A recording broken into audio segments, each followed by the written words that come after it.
Les métiers de l'habitat et de la construction étaient au programme aujourd'hui avec la journée porte ouverte du lycée Petit Manoir, un établissement qui regroupe de nombreuses filières du secteur. Les élèves attirés par ces carrières pouvaient donc découvrir les formations et débouchés proposés par l'établissement. Le reportage de Guillaume Bacoul.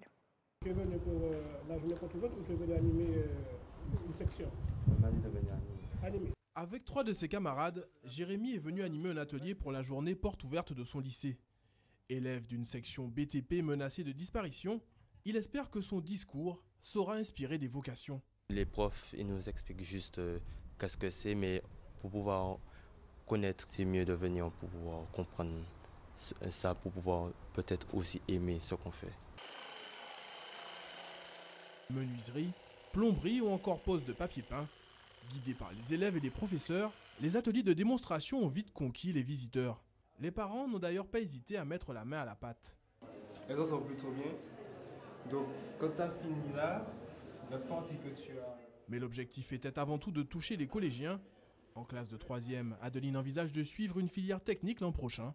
Comme elle, les jeunes semblent de moins en moins réticents à se diriger vers ces cycles de formation courts et qui proposent de nombreux débouchés. Entre professionnel et général, je préfère sincèrement professionnel parce qu'il y a des activités, tu peux voir les activités, tu peux jouer, tu peux toucher, donc tu travailles, donc tu peux mettre la main à la pâte. Ça peut susciter des vocations. Quand moi j'ai visité différents ateliers et ça m'a enrichi, moi qui suis parent. Moi j'aime bien manier, c'est pour ça que j'ai pris ce métier.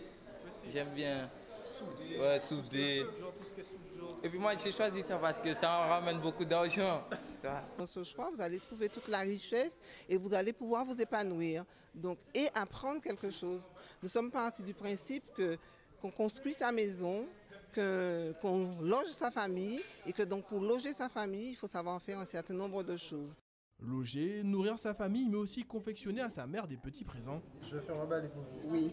Certaines de leurs productions étaient aussi vendues par des lycéens qui ont décidément plus d'une corde à leur arc. En bref,